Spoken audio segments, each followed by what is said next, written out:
Continuo me chamando Osmar. Boa noite, BC. Feliz 2019. Né? Quem estava aí no culto de passagem, a gente já pôde dar um abraço, né, na virada, foi muito bom.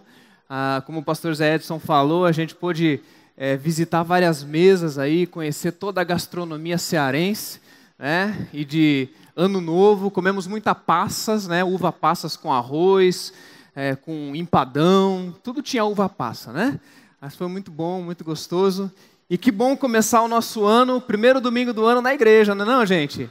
Privilégio, né? Privilégio ser igreja de Jesus, se reunir o seu GR, se reunir com a sua família, mas também estarmos nesse grande ajuntamento, onde a igreja expressa a sua grandeza, a sua força.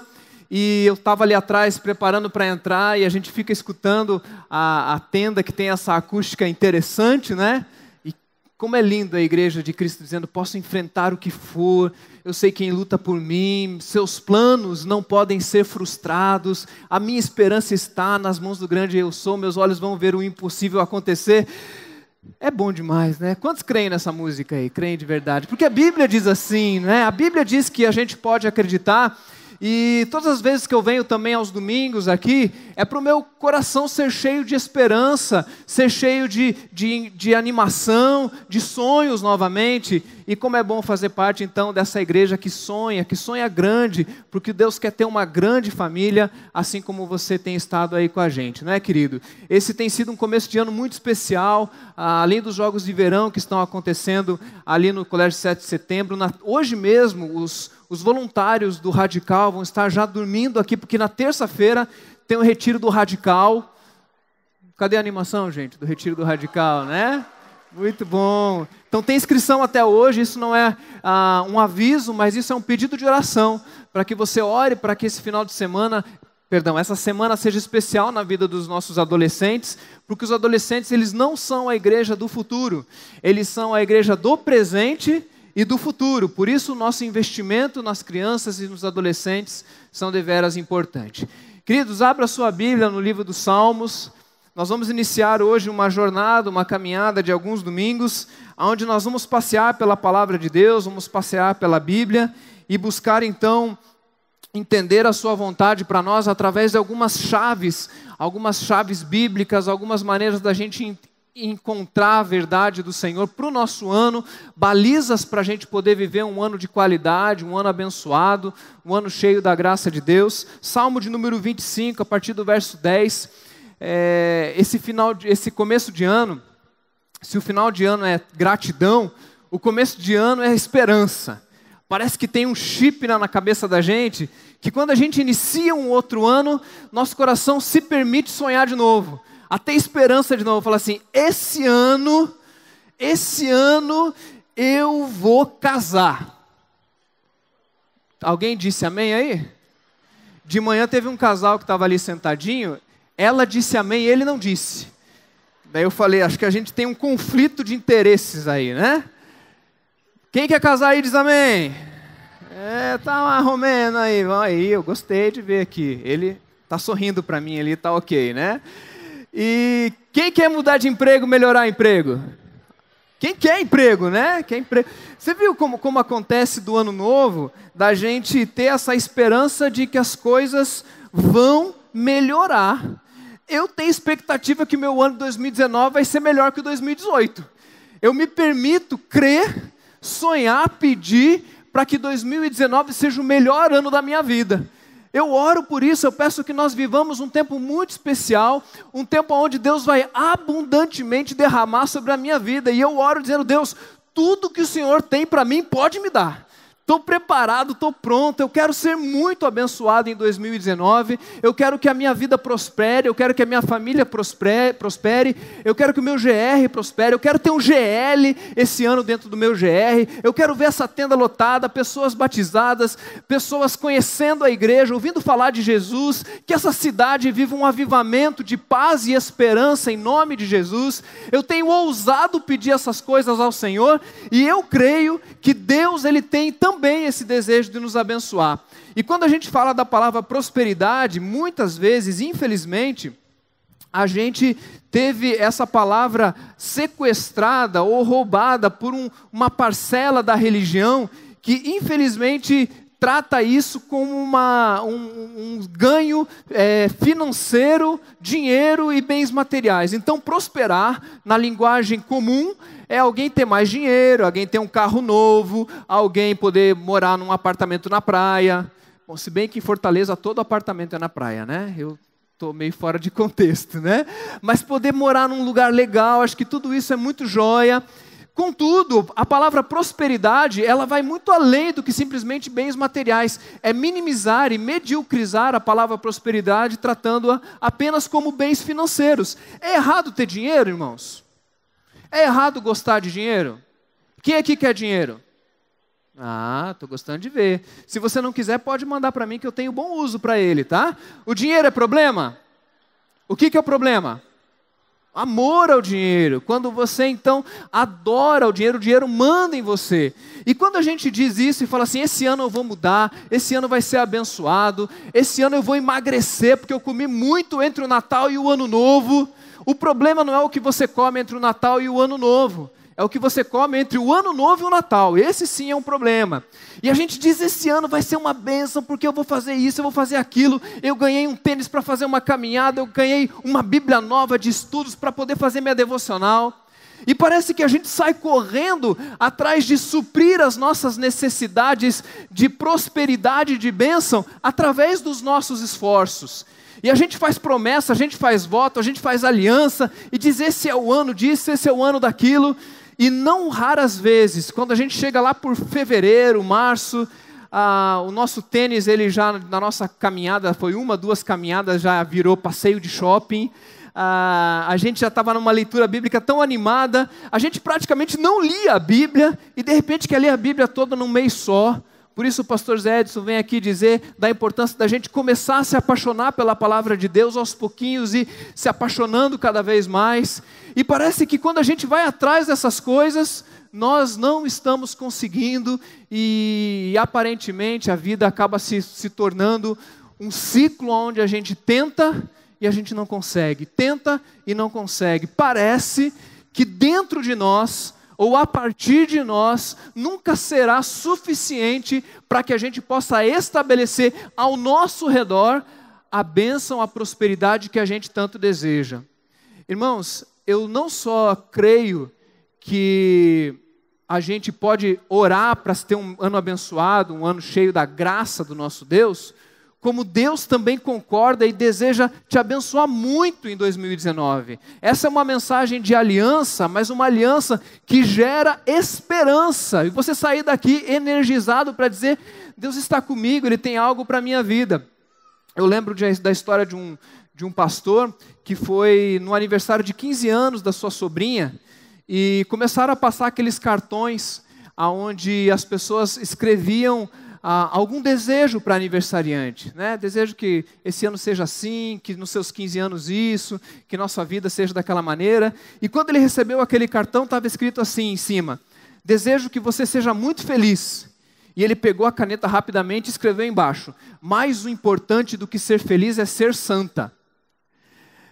Esse tipo de abordagem, né, depois ele pediu perdão para sua sobrinha, tá bom, gente?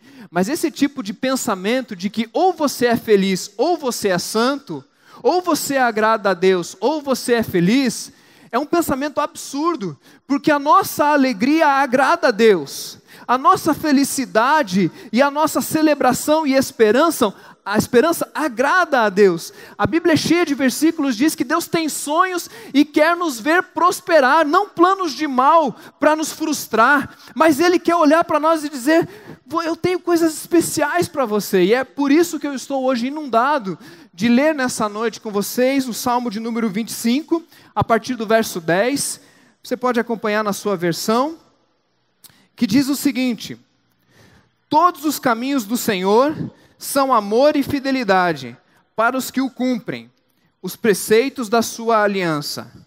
Por amor do teu nome, Senhor, perdoa o meu pecado, que é tão grande. Quem é o homem que teme o Senhor? Ele o instruirá no caminho em que deve seguir. Viverá em prosperidade. Pode grifar aí, tá bom? A palavrinha é shalom, que também pode ser traduzida por paz, mas que é mais do que paz, é mais do que prosperidade. Eu estou traduzindo nessa mensagem como plenitude, o lugar aonde existe tudo para todos, tá bom? Viverá o shalom, viverá a prosperidade. E os seus descendentes herdarão a terra. Quer dizer, não é só para mim, não. Essa plenitude, essa prosperidade não é para mim, mas é para os meus filhos e os filhos dos meus filhos. E daí o versículo 14 diz que o Senhor confia os seus segredos aos que o temem e os leva a conhecer a sua aliança. Vamos orar mais uma vez? Paizinho, muito obrigado por essa noite tão preciosa. Obrigado porque a gente inicia o nosso domingo, o primeiro domingo do ano, com o povo de Deus, na igreja de Cristo, ouvindo a Tua palavra, cantando louvores, dizendo que o Senhor é um Deus de promessas, que o Senhor cuida de mim debaixo das Suas asas. Muito obrigado, Pai, por essa igreja que se reúne regularmente aos domingos e durante a semana espalhados nessa cidade, Pai. Põe a Tua mão de bênção nesse lugar. Derrama, Deus, algo precioso e especial nesse auditório. E que debaixo dessa tenda hoje o Senhor passeie com toda a liberdade e com toda a liberdade que nós te damos, porque o Senhor está esperando que a gente permita isso acontecer. Então nós aqui dizemos amém, amém, amém. Anda no nosso meio em nome de Jesus. Amém, amém. Queridos, esse texto aqui, ele vem confirmar que Deus ele concorda que a gente tem e como viver uma vida de prosperidade, sermos de fato abençoados. É interessante que Deus fala através da boca do salmista, porque os salmos eles são orações, dizendo, olha, Deus tem um caminho de amor, um caminho de fidelidade, mas um caminho que aponta para uma felicidade, para uma prosperidade. E ele vem aqui trazer uma solução, porque ele entra dentro de um assunto que nos revela a nossa incapacidade de sermos felizes a partir do nosso próprio esforço. Precisamos entender que existe uma falta em nós, existe um vazio em nós, que é impossível de nós suprirmos a partir do nosso esforço. Então, quando nós falamos de infelicidade, quando nós falamos de desejos, de anseios, não necessariamente nós estamos falando de um problema que está fora de nós, de um problema que está no cano quebrado, ou na conta do salário que está lá no banco, ou de uma saúde. Não, não, não. Quando nós falamos de uma falta, de um desejo, nós estamos dizendo de algo, de um vazio que está dentro de nós. E o texto vai falar de pecado. E o pecado nada mais é claro que o pecado é matar, roubar, essas coisas também são pecados, mas dentro desse contexto, o pecado ele vai além. O pecado é quando nós então estamos distanciados de Deus e perdemos então uma conexão direta com Deus, que Ele nos dá vida, nos dá abundância, como era no Éden. No Éden, quando o homem andava com Deus e vivia a plenitude do Éden, a abundância do Éden, o cuidado do Éden. Agora com o pecado, quando o pecado entra, nós vivemos um problema de essência. Não é o que nós fazemos ou deixamos de fazer, mas é quem nós somos. Nós somos seres limitados de estabelecer alegria e prosperidade nas nossas vidas. É por isso que vivemos muitas vezes quebrando alianças, de tentando fazer-nos felizes. Isso não vai acontecer, porque existe a falta e o problema do pecado. O problema é relacional. Nós quebramos uma aliança com Deus e por isso permanecemos quebrando alianças com os outros, com a gente mesmo.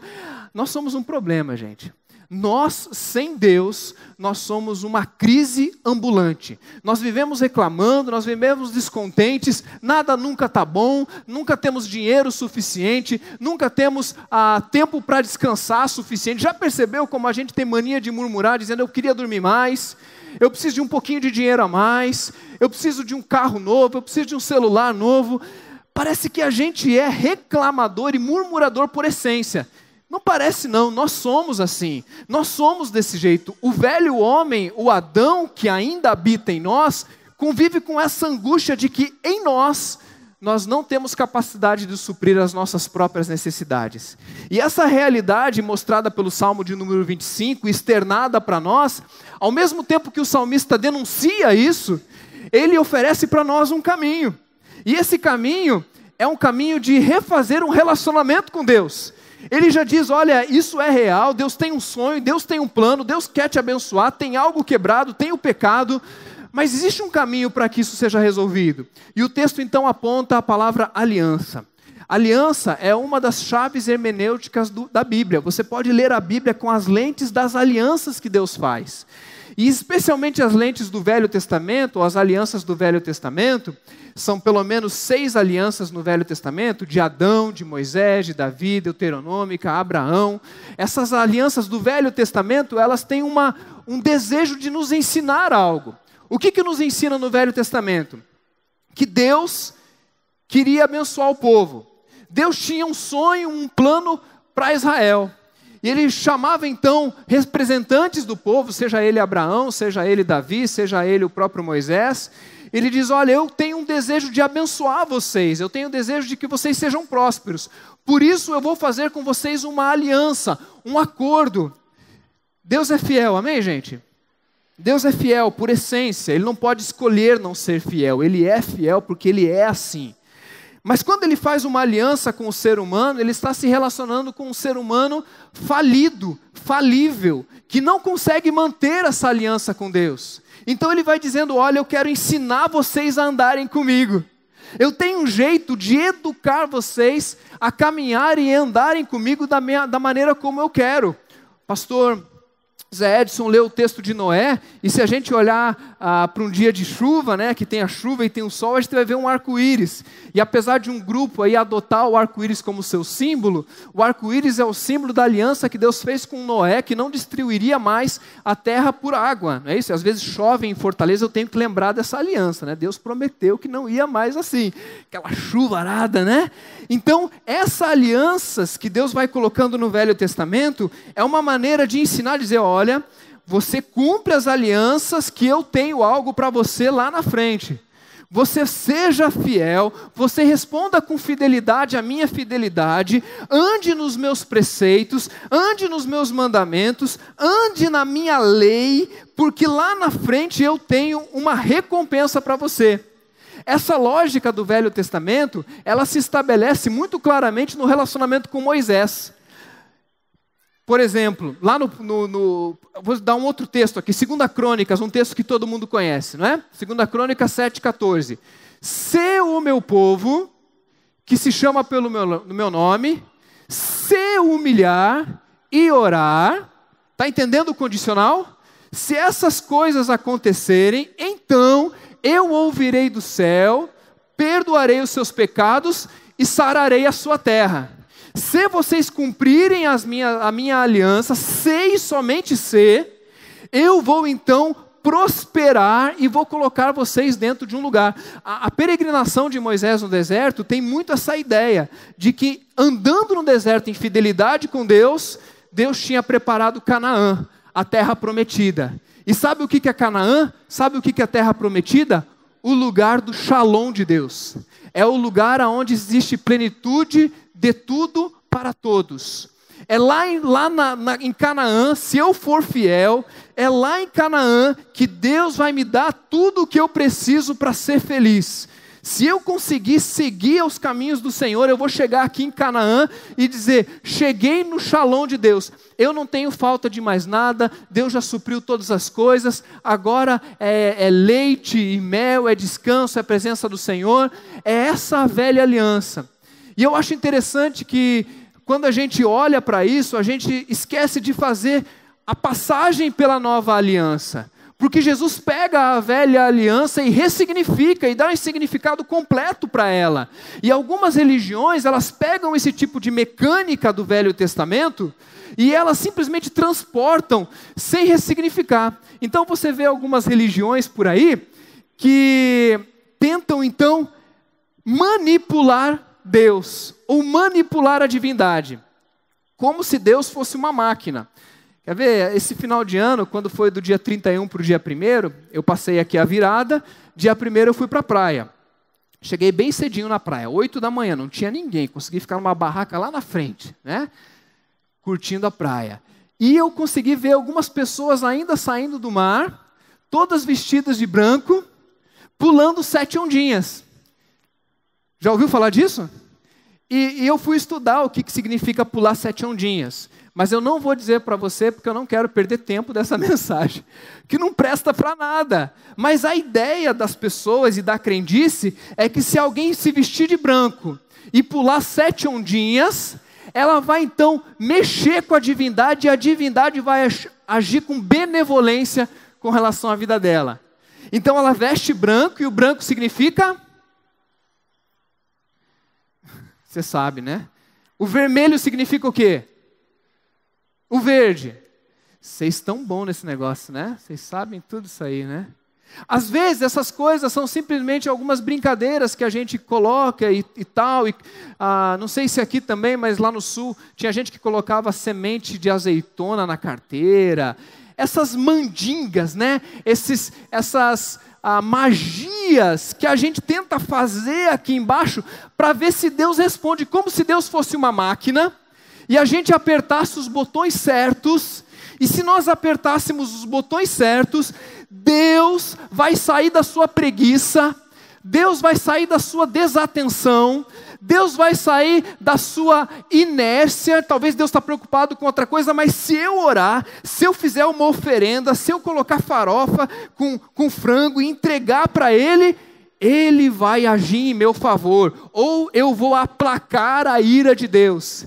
E esse tipo de religião mecânica, apesar de encontrar algum tipo de estrutura no Velho Testamento, pela didática que Deus estava fazendo com o povo de Israel, ela nem de longe pode expressar o real relacionamento do ser humano com Deus. Por quê? Porque nós nunca conseguiremos oferecer para Deus o sustento e o possível para que Ele haja com amor com a gente, pessoal. Ou Ele decide nos abençoar, ou nós não vamos conseguir satisfazer nenhum desejo de Deus, porque Deus já tem tudo.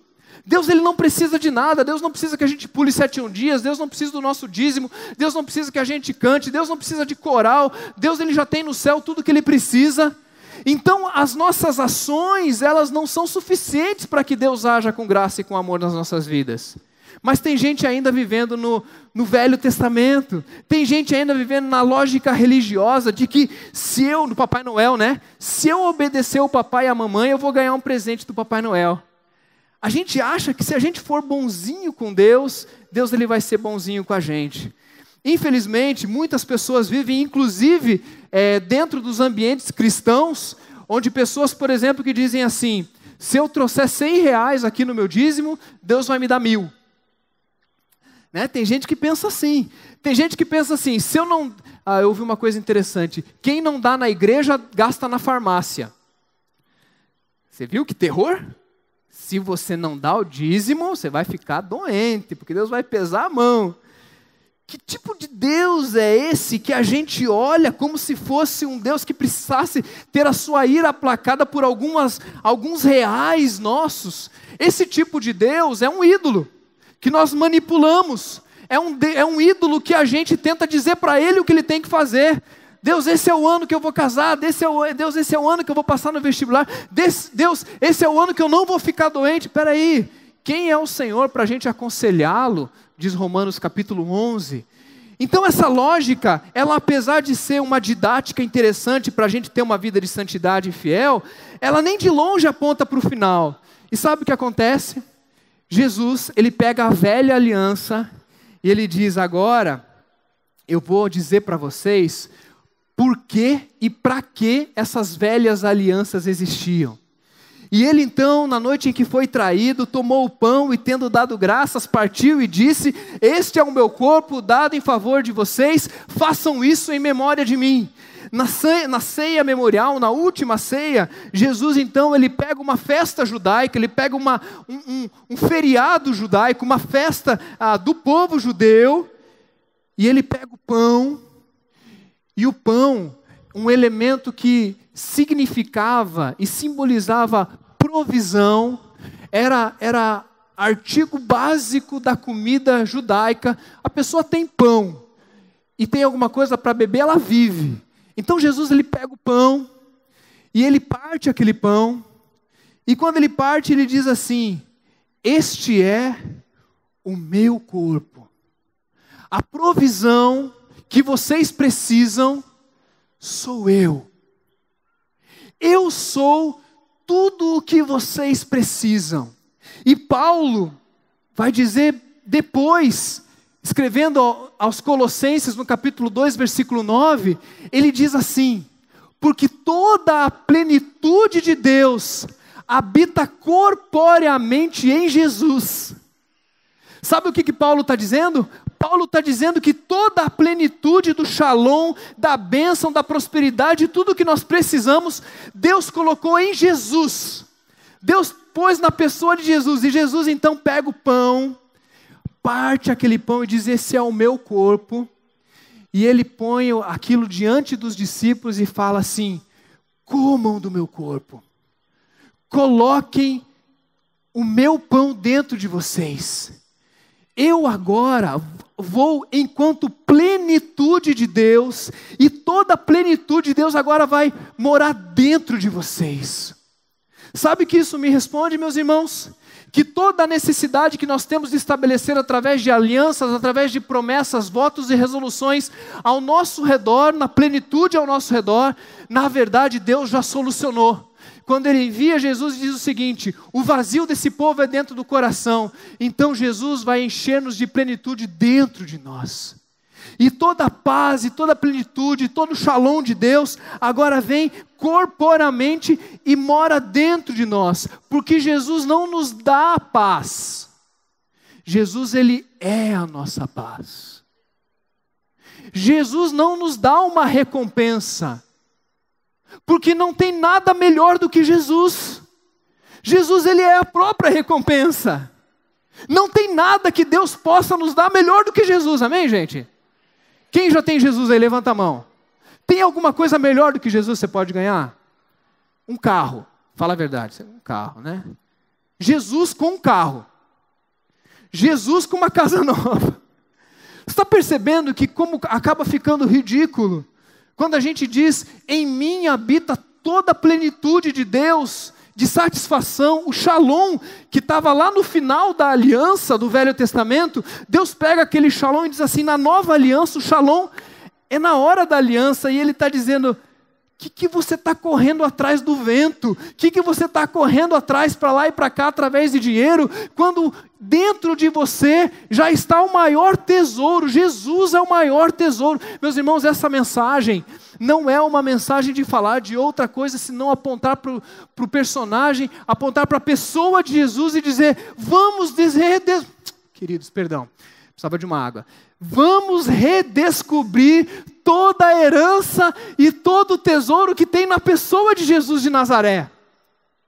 Se nessa noite nossos olhos forem abertos para dizer: Jesus é o meu maior tesouro, eu já estou contente e satisfeito. Porque você pode sair daqui hoje celebrando, aleluia! Celebrando e dizendo assim: o meu ano vai ser uma bênção. O meu ano vai ser um ano especial. Por quê? Porque não vai chover na minha casa? Vai, querido, me desculpe. Mas eu quero dizer para você que vai chover na tua casa como chove na casa do vizinho. Mateus capítulo 5, Jesus não diz assim: se chover sobre a sua casa. É quando chover. Porque vai ter luta esse ano, meus irmãos. Mas eu te digo com toda alegria que se você conseguir ter o tesouro que é Jesus dentro do seu coração, sejam os nossos dias bons, sejam eles dias maus, em tudo eu posso me alegrar, porque Ele é a provisão. Mas eu estava pensando aqui, porque é uma coisa de pregador, né? Dizer que Jesus mora no nosso coração, Ele é a plenitude, e até aqui a gente entende, mas como é que é esse negócio de Jesus morar em nós e de ser a nossa plenitude? Quando a gente come alguma coisa, quando a gente coloca para dentro, os nutrientes, eles vão entrando na nossa corrente sanguínea, e dentro de alguns minutos isso já está entrando nos nossos órgãos, na nossa pele, de maneira que aquele alimento ele se torna parte de nós. A gente já ouviu essa frase? Nós somos aquilo que nós comemos. A gente é aquilo que a gente come. Por isso que o pastor Armando fala tanto de boa alimentação. Se você comer bem, você vai ter uma vida melhor, porque nós somos aquilo que nós comemos. Por isso Jesus ele traz uma ilustração maravilhosa e diz assim: comam de mim. Eu não quero estar com vocês, eu quero estar em vocês. Eu não quero que vocês me imitem. Eu quero ser com você. Eu quero estar dentro de você. E sabe o que acontece? Que quando Jesus começa a morar dentro de nós, quando Jesus começa a habitar dentro do nosso coração, quando Ele vai se movendo e a gente tem uma aliança com Ele, a gente pode dizer como Paulo, não vivo mais eu, mas Cristo vive comigo. Vive comigo? Cristo vive em mim. E quando Cristo vive em mim, Ele encarna em mim. Ele não está do meu lado, Ele não está em cima, Ele não está embaixo. Ele está em mim. Quem está com o marido e a mulher aí do lado? Está aí com a esposa? Segura firme aí, marido e mulher. Você lembra quando você casou? Provavelmente o pastor talvez usou uma expressão dizendo assim, e serão, deixará homem pai e mãe, e se unirá a sua mulher e será com ela uma só carne. E nessa hora você está descobrindo que vida de solteiro acabou. A partir de agora não tem mais vida de solteiro. Você preserva a tua personalidade, mas agora você é um com alguém. Você é uma aliança com alguém. E nessa hora você está dizendo assim, olha, nós estamos juntos até que a morte nos separe. E agora, a gente vai, depois de um certo tempo de casamento, um vai se tornando parecido com o outro, já percebeu? Ele começa a acalmar, ela começa a agir de outra maneira, e eles vão ficando parecidos porque nós vamos convivendo juntos. É exatamente isso que acontece quando nós estamos unidos com Cristo, e Ele começa então a viver em nós. E isso traz-nos então a ideia de que quando Jesus mora em nós, a gente começa a ter a reação de Jesus. E daí, quando alguém nos ofende, quando alguém nos agride, e Jesus mora em mim, e alguém me ofende, eu vou lá e eu perdoo. Eu digo, está perdoado em nome de Jesus. A gente ainda diz isso. Porque perdoar é uma das coisas mais difíceis que fazemos na vida. Mas quando Cristo vive em mim, e não vivo mais eu, mas Cristo vive em mim, não significa que eu deixo de ser eu. Eu continuo sendo eu. Só que eu não existo mais sem Cristo. Agora eu sou eu em Cristo. É mais ou menos como uma garrafa de Coca-Cola. Perdão, uma garrafa de água. Apaga. Coca-Cola não. Uma garrafa. Vocês não ouviram falar Coca-Cola, né? Não ouviram. Não. Uma garrafa de água.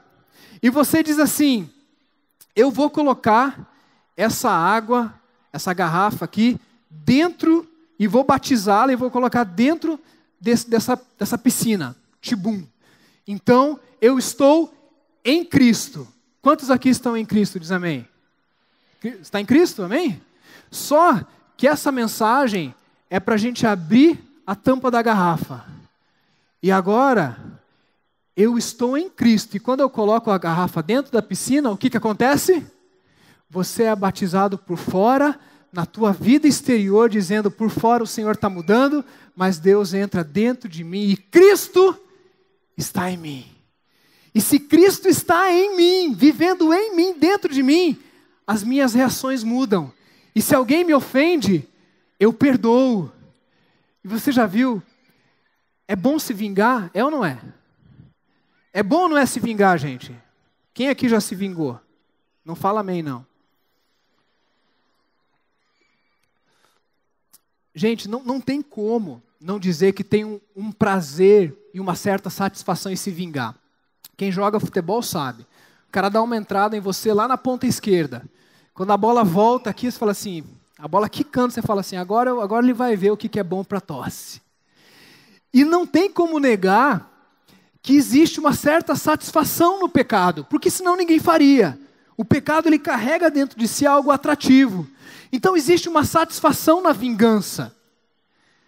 Agora, aquele que se vinga, aquele que está tentando estabelecer a sua vontade e a satisfação, ele vive uma alegria passageira. Mas quando Cristo vive dentro da pessoa, quando Cristo vive em mim, eu perdoo. E quando eu perdoo, o shalom de Deus se estabelece na minha vida. Cristo que vive em mim, a plenitude dele que mora dentro do meu coração, eu digo, cheguei no Shalom, cheguei na terra prometida, cheguei na abundância de vida, eu vivo em prosperidade, porque agora não vivo mais eu, mas Cristo vive em mim, e eu posso perdoar essa pessoa. E dentro do meu coração tem Shalom. Cristo viver em nós significa que quando você ofende alguém, e quando você faz mal para alguém, você pode procurar essa pessoa e dizer assim: você me perdoa? Não é desculpa. A palavra desculpa é dizer eu não tive culpa. Perdão é dizer assim, eu tenho culpa, eu fiz errado, então eu não preciso da sua desculpa, eu preciso do seu perdão. Eu preciso que você olhe para mim e diga, você merece pedra, como a mulher adúltera. Jesus diz assim, ela merece pedra mesmo, então ela não precisa de desculpa, ela precisa de perdão. E daí você, acusado pelo diabo, acusado pelo inimigo, porque um dos trabalhos do diabo é ficar correndo atrás de você, acusando você, e dizendo em 2018 você aprontou isso, em 2017 você fez não sei o quê, eu sei o que você fez no verão passado, eu sei que há 20 anos atrás você fez um aborto, eu sei o que você está pensando agora, e o diabo vai te acusando, ao ponto de você se sentir culpado e dizendo, o meu passado me condena. E nessa hora Cristo habita em você. E se Cristo habita em você, você chega diante de Deus e diante das pessoas e diz, você me perdoa? Eu faço uma aliança aqui com você, a aliança que eu tenho com Deus que está restituída, e essa aliança que promove a vinda da plenitude de Deus em mim, faz com que eu procure o meu cônjuge. E queridos, briga de marido e mulher é algo muito comum, por isso você que é casado, não se sinta esquisito não. Marido e mulher discutem mesmo. A questão não é o quanto você discute, a questão é o quanto você resolve. E eu não conheço outro jeito de resolver briga de marido e mulher, senão através do perdão. Através de você chegar diante da tua esposa e dizer, você me perdoa, mas para você poder fazer isso, Cristo tem que morar dentro de você, senão você não faz. Senão você faz da boca para fora. Senão você faz de qualquer jeito. Mas se a tua aliança está restituída, as alianças quebradas com Deus estão restituídas, você pode chegar nas alianças com as outras pessoas e pedir a Deus então que restitua essas alianças, porque Cristo vive em você.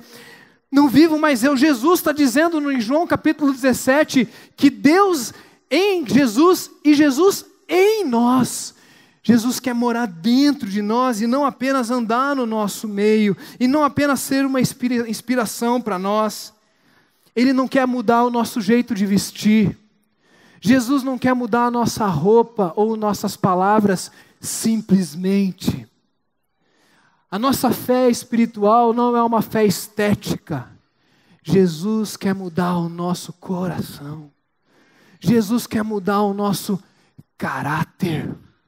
Ele sabe que tudo que Ele mudar ao redor, mas sem mudar o coração, não adianta nada, porque daqui uma semana faz tudo de novo, se não fizer pior. É aquele regime, né? Eu fiquei uma semana fazendo uma dieta low carb. Já ouviu falar do low carb? Mulherada sabe, a mulherada fazendo assim, né? Você come só alface e carboidrato. É uma coisa de doido, né? E você fica uma semana fazendo low carb. Depois, quando você volta a comer, você come tudo de novo. Porque não mudou aqui dentro, não mudou o mindset, não mudou o drive. E eu acho interessante que dentro das nossas igrejas, às vezes a gente vê pessoas, e a gente fica tão decepcionado com o comportamento de alguns, não é não? A gente fala, puxa, aquela pessoa continua mentindo. Puxa vida, aquela pessoa continua fofocando. Puxa, aquela pessoa continua não levando a sério a vida com Deus.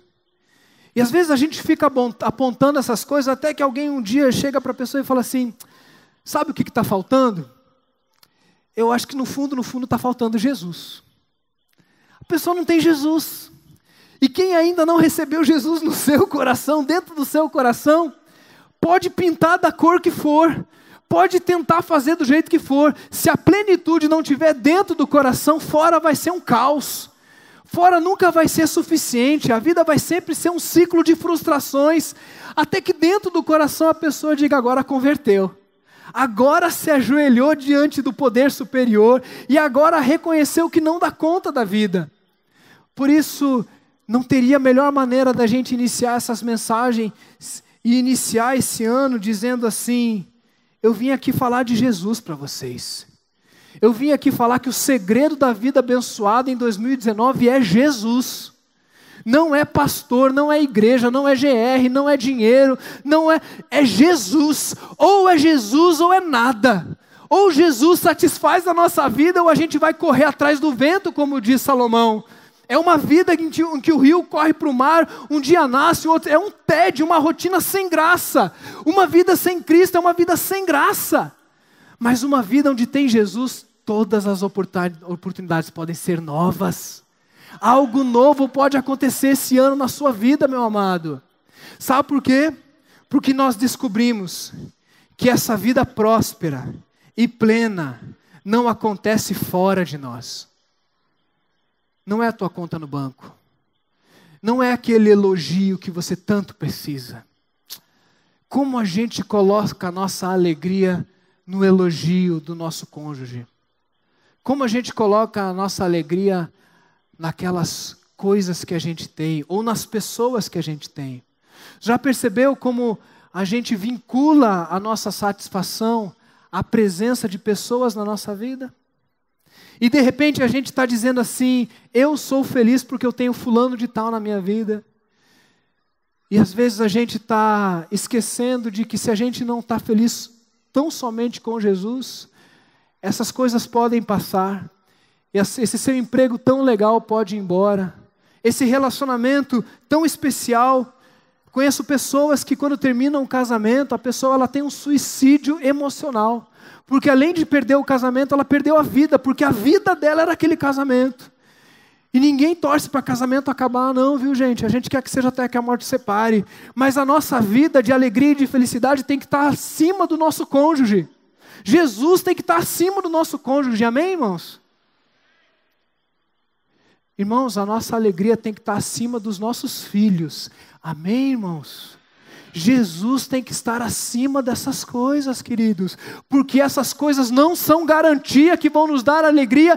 E elas não são garantias que serão mantidas. Eu não estou rogando praga para você. Eu estou dizendo que nós vivemos num mundo onde nós perdemos coisas.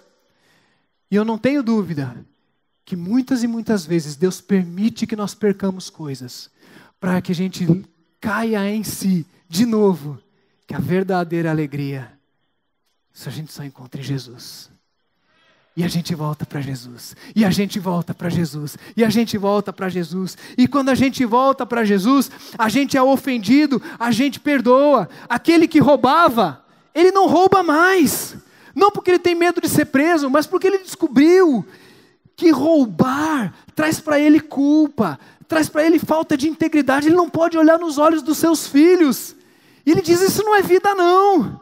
Isso não é alegria não, isso não é felicidade não. Eu até tenho alguma coisa. E quando eu falo roubar, não é entrar na casa de alguém e roubar o computador, a televisão. Eu estou falando às vezes aquelas coisinhas que você rouba do teu trabalho. Sabe, aqueles papéis que estão sobrando. Ou roubando o tempo do teu chefe, não trabalhando. Esses pequenos furtos que nós cometemos. E a gente está tentando dizer, essas coisas, elas me fazem ser satisfeitos. E a gente começa a dizer, não, pecado é ruim, pecado é amargo, pecado pode ser bom na hora. Mas Jesus já me libertou desse maldito pecado, eu posso viver longe do pecado. E quanto mais eu me apaixono por Jesus, mais eu vou desgostando do velho jeito de viver, mais desgostando daquela vida pequena, medíocre. Quem não perdoa, queridos, tem uma vida menor. Por exemplo, a pessoa não perdoa e daí tem uma música que lembra aquela pessoa. Aquela música me lembra aquela pessoa. Daí a pessoa está lá no carro, toca no rádio aquela música. E daí ela tem que trocar a estação do rádio. Porque ela não consegue viver com aquilo. Ela não vai em alguns lugares que pode encontrar algumas situações. A vida vai se mediocrizando e vai ficando pequena. Mas quando nós deixamos então Cristo viver em nós, e nós perdoamos, somos perdoados, aquele que roubava não rouba mais, aquele que se vinga não vinga mais, aquele que tenta suprir as suas alegrias comendo, engordando, fala, uau, eu estou arrebentando com a minha vida, eu vou entrar numa dieta. E meus irmãos, as resoluções são ótimas, todas as resoluções são ótimas, tentar emagrecer, tentar ler a Bíblia.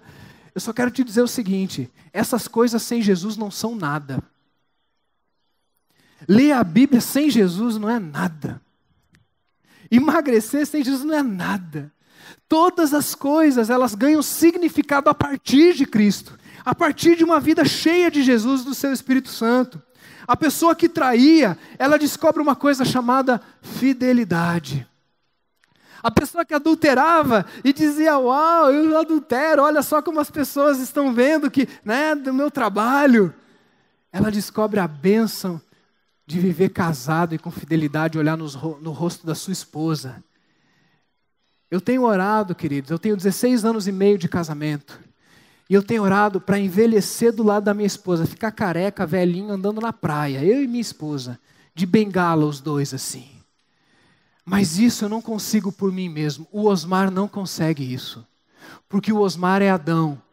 O Osmar, ele quer olhar para outras mulheres. O Osmar quer satisfazer as concupiscências da carne e dos olhos. O Osmar, se deixar, ele tenta suprir a plenitude através de sites pornográficos, através de relacionamento, de elogios, de poderes.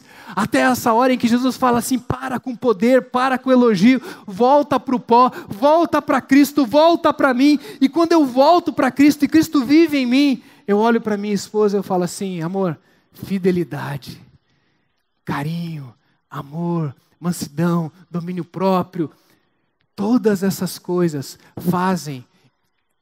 Quando tem Gálatas 5, 22 e 23 que fala do fruto do Espírito, às vezes a gente acha que o fruto do Espírito, pensa aqui comigo, que o fruto do Espírito é algo que Deus dá para a gente repartir. Eu vou dar domínio próprio, eu vou dar mansidão, não é assim que a gente pensa? Eu vou dar paz, benignidade, bondade. A gente entende o fruto do Espírito, eu não acredito assim, queridos. Eu acredito o seguinte, que assim como o povo saiu do deserto e lá tinha uvas, tinha a abundância, Deus está dizendo o seguinte: se você for batizado no meu Espírito, se você for batizado em Cristo, eu vou dar o dom do Espírito para você. E você vai viver uma vida de mansidão. Quem quer ser manso em 2019? Quem quer ter domínio próprio no trânsito em 2019? Você já pensou nisso? 2019 você entra no trânsito, no caos de Fortaleza, bi, bi, bi, aquela buzina e tal, e em volta é o caos. Mas no seu coração é shalom, porque Jesus mora em você e você já tem o fruto da mansidão e de domínio próprio. E todo mundo olha de fora e diz assim: que esse cara está cantando louvor lá dentro nesse caos? É porque a plenitude dele não está fora, mas está dentro do coração. Amém, gente? Está dentro, não está fora. E nós então começamos a viver uma vida maior, uma vida dentro de nós. E a plenitude então não é mais um lugar onde a gente vai, mas a plenitude é uma pessoa que nós nos tornamos. A plenitude não é mais um lugar para onde a gente está indo, mas a plenitude é uma pessoa que nós estamos nos tornando, a saber, a pessoa de Jesus. Cada vez mais o Osmar vai dando espaço para Jesus, e essa plenitude ela vai crescendo à medida em que Cristo vive em mim. E eu posso dizer como Paulo, que eu aprendi a viver contente. Eu aprendi a viver contente, e a palavra contente para mim é melhor do que feliz, porque o contente me lembra conteúdo. Então Paulo, ele pode dizer: eu aprendi a viver contente, dentro de mim, Cristo vive em mim, e eu sou contente com Cristo, e daí eu sei viver na riqueza e na pobreza, tendo fartura ou tendo faltura, quando farta as coisas. Paulo conseguia dizer: eu sei viver contente quando eu tenho muito. Quando ele era missionário e ganhava uma oferta boa, ele ficava contente. Mas quando faltava dinheiro, ele tinha que ir lá fazer as tendas dele, ele aprendeu também a ficar contente. Porque dentro do coração não era mais ele que vivia, era Cristo. E quando Cristo vive, eu sei viver a alegria do contentamento, na alegria e na tristeza. E aqui tem um mistério, né, meus irmãos? Olha aqui para mim. Quem aqui já experimentou a alegria do meio da tristeza. É fantástico, não é não, gente? A gente está enterrando um ente querido. A gente está passando por uma luta. Mas a impressão que dá é que essas coisas ao nosso redor não são suficientes para roubar a alegria que Deus colocou dentro de mim. E eu choro, e eu sofro, e me dói saber que eu perdi o emprego. Mas o diabo não roubou o meu contentamento, porque Cristo vive em mim. E se Cristo vive em mim, eu posso enfrentar o que for. Eu sei quem luta por mim, porque os seus planos não podem ser frustrados. A minha esperança está nas mãos do grande eu sou, e eu sei que o impossível há de acontecer, porque eu creio num Deus de promessas. De promessas. A minha vida está no Senhor e Ele em mim, gente. Calma. Calma, tudo vai passar, tudo tem seu tempo. Vai para Jesus. Fala assim: Jesus, o que o Senhor quer que eu faça agora, Jesus? O Senhor quer que eu chore, eu vou chorar. O Senhor quer que eu peça perdão, eu vou pedir. O Senhor quer que eu abrace, eu vou abraçar. Jesus, o que o Senhor faria? Jesus, o Senhor quer que eu vá orar, eu vou orar. Jesus, o Senhor quer que eu tenha um tempo aí de lazer com a minha família, eu vou ter. Porque eu sei que eu já tenho em mim tudo o que eu preciso. E nisso eu posso crer que um Deus de promessas e de alianças vai me conduzir na sua mão e eu posso enfrentar, porque Ele tem algo. E nesse momento, quando eu digo na saúde, na tristeza, na alegria, na tristeza, na saúde, na doença, na riqueza e na pobreza, até que a morte nos separe. Amém, gente? Nos casamentos aí? Mas olha que lindo, gente. Com Jesus, a nossa aliança com Jesus, não é até que a morte nos separe. É para sempre. É para sempre. E por isso, é tão para sempre, meus irmãos, que eu posso dizer que eu não estou indo para o céu. Eu não estou indo para o céu. Eu estou indo para Cristo. Eu estou indo para Jesus. O meu alvo é... E eu estou indo para Jesus. E quando eu vou para Jesus, e eu faço uma aliança com Ele, Ele faz uma aliança comigo. Assim como Deus fez com Abraão, dizendo, em ti serão benditas. E Ele faz uma aliança com Abraão, e os filhos de Abraão têm que responder, eu faço uma aliança com Deus, Deus faz uma aliança comigo. Eu digo, agora eu vivo essa aliança, eu vou para Jesus, e o céu é simplesmente consequência, porque quando eu vou para Jesus, Jesus traz o céu para dentro do meu coração. Quando eu vou para Jesus, Jesus traz o céu para dentro de mim. E eu começo a viver o Éden. Eu começo a viver o Shalom. Eu começo a viver a abundância. Eu começo a viver a terra prometida. Eu começo a viver a plenitude. Eu começo a viver o céu dentro do nosso coração. Até que um dia a morte não vai nos separar, mas a morte vai me unir para sempre, porque nem altura, nem profundidade, nem qualquer outra criatura, nem a morte pode nos separar do amor de Cristo que vive em Cristo Jesus, o amor de Deus que vive em Cristo Jesus, amém, gente? Você crê nisso? Você crê que a morte, ela vai nos introduzir na plenitude completa? Mas se eu vou para Jesus, Jesus traz o céu para hoje, para mim agora. E eu posso dizer, tudo posso naquele que me fortalece.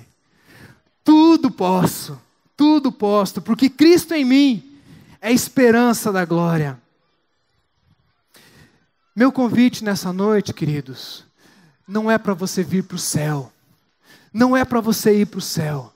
Meu convite nessa noite não é para você deixar o seu lugar para dizer, Osmar, como é que eu faço para ir para o céu?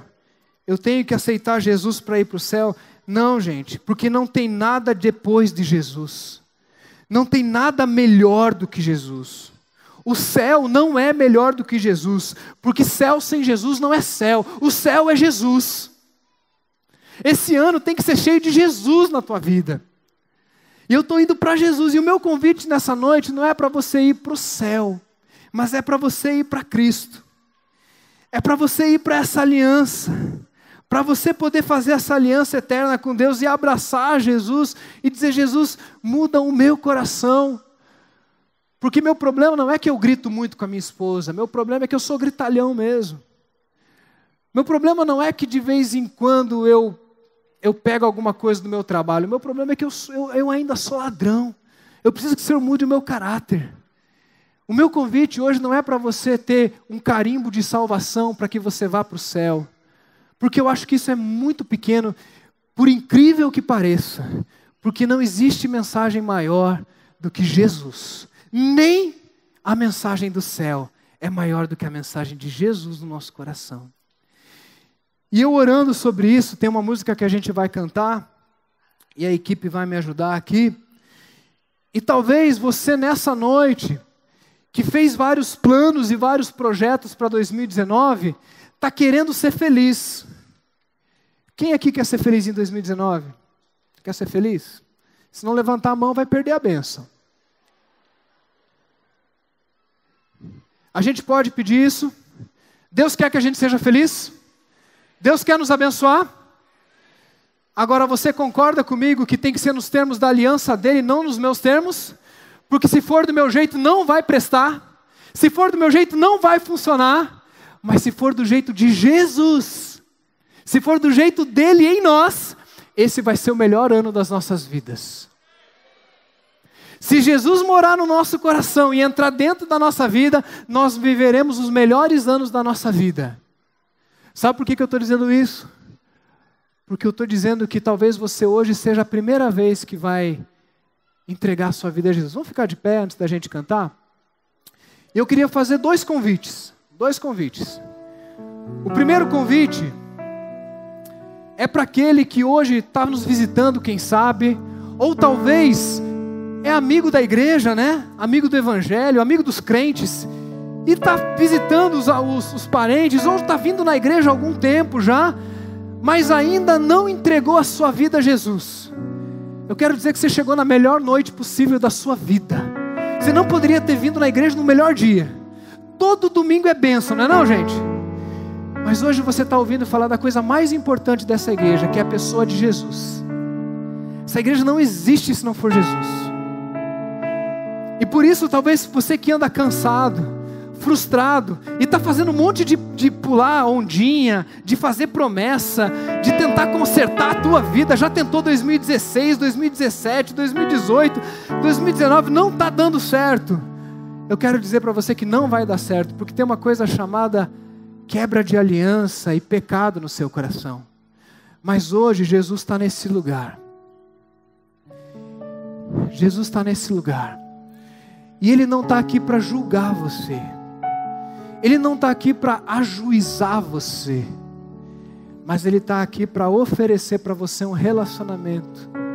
E dizer assim, eu quero morar dentro de você. E eu quero habitar em você. E quando eu morar dentro de você, você vai descobrir o que é alegria. E o céu vai vir para dentro de você. E um dia, você vai para o céu. Mas hoje, o céu vem até você. Porque o céu é Jesus. E a primeira pergunta é, tem alguém aqui no nosso meio, que pela primeira vez está dizendo assim, essa noite, eu quero entregar a minha vida ao Senhor Jesus. E eu quero que Ele seja o Senhor da minha vida. Amém. Amém. Levanta a mão. Amém. Mais alguém? Não estou vendo não, mas amém. Agora vi outro lá. Glória a Deus. Acho que uma família ali. Eu quero te convidar. Amém. Eu quero te convidar a sair do seu lugar. Vem aqui para frente. Vem aqui para frente. Mas eu quero convidar mais. Glória a Deus, viu, querida? Olha só. Vem com quem trouxe já, vem com os amigos, amém, graças a Deus, vem para cá, você que pela primeira vez. Agora, eu estou pregando para uma igreja que já tem Jesus, não é não? A gente já tem Jesus, só que até nós os crentes, muitas e muitas vezes, já temos Jesus no nosso coração. E essas próximas mensagens, glória a Deus pelas suas vidas, amados, glória a Deus. Melhor decisão que vocês poderiam tomar é essa decisão. E às vezes a gente está vindo para a igreja, a gente já tem Jesus no coração. Vem para cá, gente, cadê o pessoal do Conexão? Tem mais gente chegando aqui. E a gente já tem Jesus no coração, mas a nossa vida parece que é uma vida de reclamação, de murmuração. E essa plenitude parece que ela não está vivendo em nós. Jesus está, mas não está fazendo diferença. E essas próximas mensagens, nós vamos falar de um coração que vai liberar esse amor que renova todas as coisas. Jesus quer renovar a tua vida de oração. Jesus quer renovar a tua vida de leitura bíblica. Jesus quer renovar a tua adoração. Jesus quer renovar os teus relacionamentos. O amor que renova, quer renovar todas as coisas. Mas tudo passa pela primeira mensagem, que é Jesus. E eu fiquei pensando, como é que eu faço esse povo crente, esse povo que já veio no apelo várias vezes, que já ouviu mensagem de Jesus, sair do lugar e vir aqui à frente e dizer: eu quero ter uma aliança com Jesus, de renovar os meus votos com Jesus. E daí eu tive esse texto aqui que eu quero compartilhar com vocês, que diz assim, Romanos capítulo 5: de fato, no seu devido tempo, quando ainda éramos fracos. Quem aqui se sente fraco? Fraco, né, gente? Puxa, que ano vai ser, né? Como é que vai ser? Nós éramos fracos. Cristo morreu pelos ímpios. Dificilmente alguém vai morrer por um justo. Embora pelo homem bom, talvez alguém tenha coragem de morrer. Mas Deus demonstra, Deus revela o seu amor por nós, quando Cristo morreu e mostrou o seu favor, quando nós ainda éramos pecadores. Sabe o que Deus está fazendo hoje, crente? Você que já tem Jesus no coração, Deus está te convidando para uma renovação de votos. E dizer de novo para Jesus. E Jesus lá na cruz do Calvário, sabe o que Ele fez? Ele nos amou tanto, que Ele morreu morte de cruz, nasceu como um bebezinho em Belém, andou nesse mundo e foi lá para a cruz do Calvário. E lá na cruz do Calvário, o Deus de todas as promessas se ajoelha e diz assim: eu quero um relacionamento com vocês, eu quero uma vida abundante. Eu quero te convidar hoje, crente em Jesus, você que já tem Jesus no coração, a vir aqui à frente hoje e dizer: eu quero viver uma novidade de vida com o Senhor Jesus. Enquanto você está vindo para cá e a gente vai cantar, pode vir, eu vou contar 2 historinhas, pode vir, você que quer renovar a tua aliança com Jesus. A minha esposa chegou anteontem de viagem, e ela ficou 15 dias fora, e ela chegou 1 da manhã. Eu lembro quando a gente era solteiro, e eu ia buscar a minha esposa na rodoviária. Pode vir, gente, pode vir. E às vezes dava 4 da manhã, eu acordava e ia buscá-la na rodoviária. Mas depois que a gente casou, as coisas vão mudando, né? Ela ficou 15 dias fora, ela chegou 1 da manhã, 2 da manhã, ela veio de táxi. Foi uma facada o táxi, caro pra caramba. Mas eu estava lá deitado, e eu ia correr no outro dia com o Orlando, bem cedinho, então eu precisava dormir cedo. E quando ela chegou, eu só abri o olho e falei: oi amor, chegou bem? Só abri o olho.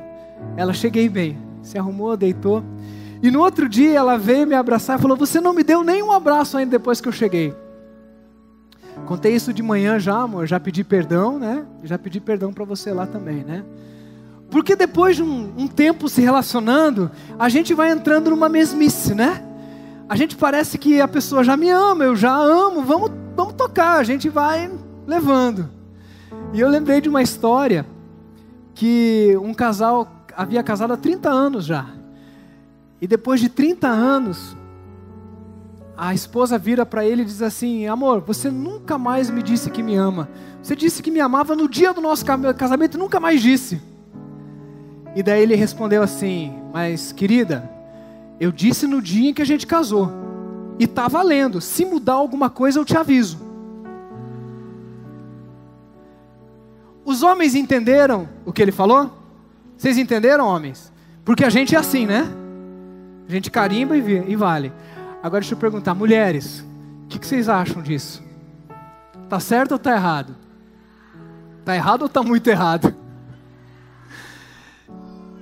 Queridos, a aliança que você vem renovar hoje aqui com Jesus, talvez não seja a mesma desses amados que vieram primeiro, que desceram a rampa dizendo: uau, eu quero Jesus, e a pessoa vem com uma animação. Talvez não seja mais esse fogo, e eu digo mais, talvez nem precise ser, Porque o nosso relacionamento com Jesus já deixou o fogo, mas é maior, mais profundo.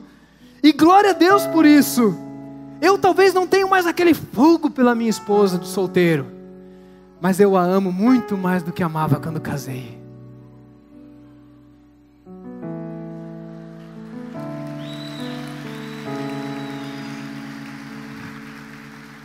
Mas eu quero insistir que você deixe o teu lugar e pare de ser um crente chato que não vem em apelo. E você vem no apelo enquanto a gente canta essa música linda do Leonardo Gonçalves, dizendo de novo, de novo, de novo, eu quero ser batizado na tua presença, Senhor, eu quero ter uma aliança contigo, como se fosse a primeira vez. Como se fosse a primeira vez. Desça aqui, a gente vai cantando e depois a gente vai orar.